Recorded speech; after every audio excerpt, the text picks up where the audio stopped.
বিদেশে যাচ্ছেন ভাইপো, আর কি ফিরবেন অভিষেক? চোখের চিকিৎসার জন্য তৃণমূলের সর্বভারতীয় সাধারণ সম্পাদক অভিষেক বন্দ্যোপাধ্যায়কে বিদেশ যাওয়ার অনুমতি দিয়েছে দেশের সর্বোচ্চ আদালত। সুপ্রিম কোর্টের এই সবুজ সংকেতের পরেই রাজ্য রাজনীতিতে শুরু হয়েছে তীব্র চাপানোতর। কিন্তু চিকিৎসার আড়ালে 25টি বড় ব্যাগ গুছিয়ে বিদেশ পাড়ি দেওয়ার খবর সামনে আসতেই জল্পনার ডালপালা মেলেছে। তাহলে কি এই যাত্রা শুধুই চিকিৎসার জন্য, নাকি তদন্তের হাত থেকে বাঁচতে দেশে না ফেরার কোনো গোপন ইঙ্গিত? সুপ্রিম কোর্ট স্পষ্ট জানিয়েছে, নিজের পছন্দ মতো জায়গায় চিকিৎসা করানো যে কোনো নাগরিকের মৌলিক অধিকার। কলকাতা হাইকোর্টের রক্ষা কবচ খারিজের আর্জি উড়িয়ে শীর্ষ আদালত অভিষেককে 3 সপ্তাহের জন্য বিদেশে যাওয়ার ছাড়পত্র দিয়েছে। চিকিৎসার জন্য মাত্র 21 দিন সফরে 25টি বড় ট্রাভেল ব্যাগ নিয়ে যাওয়ার বিষয়টি জনমানুষ এবং বিরোধী শিবিরে মারাত্মক প্রশ্নের জন্ম দিয়েছে।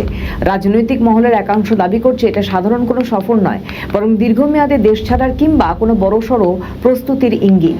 এই বিদেশ যাত্রার সময়কালটি অত্যন্ত তাৎপর্যপূর্ণ, কারণ কেন্দ্রীয় তদন্তকারী সংস্থাগুলি অর্থাৎ ইডি, সিবিআই একাধিক হাই প্রোফাইল মামলার চার্জশিট ও তদন্তের বৃত্তে রয়েছে তার নাম। যে মূল দুর্নীতিগুলো বারবার উঠে এসেছে, রাজ্যের ইতিহাসের অন্যতম বৃহত্তম এই কেলেঙ্কারিতে ওএমআর শিট জালিয়াতি, কোটি কোটি টাকার আর্থিক লেনদেনের সূত্র অভিষেকের নাম জড়ায়। কুন্তল ঘোষ ও অন্যান্য ধৃতদের বয়ানে বারবার তার প্রসঙ্গ উঠে এসেছে।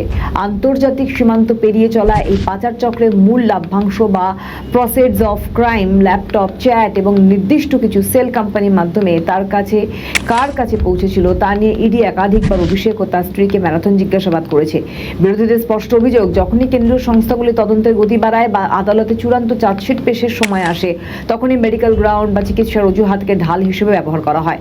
এই 25টি ব্যাগ কি তবে সেই তদন্তের মুখোমুখি না হওয়ার স্থায়ী রাস্তা? কূটনৈতিক রাজনৈতিক বিশ্লেষণের দিক থেকে এই জল্পনার দুটো দিক রয়েছে। ললিত মোদী, নীরব মোদী বা বিজয় মালিয়ার মতো অতীতে অনেক হাই প্রোফাইল ব্যক্তিত্বই চিকিৎসার বা ব্যবসার নাম করে বিপুল লাগেজ নিয়ে দেশ ছেড়েছেন এবং আর ফেরেননি। অভিষেক বন্দ্যোপাধ্যায়ের ক্ষেত্রেও বিরোধীরা সেই একই সমীকরণ মেলাতে চাইছেন। অভিষেক বন্দ্যোপাধ্যায় শুধু একজন ব্যক্তি নয়, তিনি রাজ্যের প্রাক্তন শাসক দলের সেকেন্ড ইন কমান্ড এবং নির্বাচিত লোকসভার সাংসদ। ভারতের মাটিতে তার বিপুল রাজনৈতিক ভবিষ্যৎ এবং দলের দায়িত্ব রয়েছে।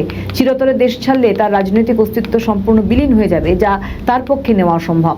জল্পনা যতই থাকুক, সুপ্রিম কোর্ট কিন্তু অভিষেককে কোনো ওপেন টিকিট বা অবাধ স্বাধীনতা দেয়নি। আদালত নির্দিষ্ট কিছু করার শর্ত আরোপ করেছে। কোথায় থাকবেন, কোন হাসপাতালে চিকিৎসা হবে, তার সমস্ত বুকিং ডিটেলস এবং ফোন নাম্বার তদন্তকারী সংস্থাকে দিতে হবে। নির্দিষ্ট সময়সীমা শেষ হওয়ার সাথে সাথেই তাকে দেশের মাটিতে পা রাখতে হবে, অন্যথায় তা আদালত অবমাননা এবং জামিন বা রক্ষা কবচ বাতিলের কারণ হবে। 25টি ব্যাগ গুছিয়ে নেওয়া কি শুধু উন্নত চিকিৎসার প্রয়োজনীয়তা, নাকি কোনো সুদূর প্রসারী রাজনৈতিক সিদ্ধান্তের প্রথম ধাপ? তার উত্তর দেবে একমাত্র সময়। তবে শিক্ষক নিয়োগ এবং কয়লা পাচারের মতো গুরুতর দুর্নীতির তদন্তের মাঝখানে এই বিদেশ যাত্রা বাংলার রাজনীতিতে এক নতুন বিতর্কের জন্ম দিল, যা আগামী কয়েক সপ্তাহ রাজ্য রাজনীতিকে উত্তপ্ত রাখবে। আমাদের ভিডিও ভালো লাগলে লাইক ও শেয়ার করুন, কমেন্ট সেকশনে আপনাদের মতামত জানান। আরও ভিডিও পেতে আমাদের চ্যানেলটিকে সাবস্ক্রাইব করুন এবং প্রতি মুহূর্তে খবরের আপডেট পেতে প্রেস করুন বেল আইকন।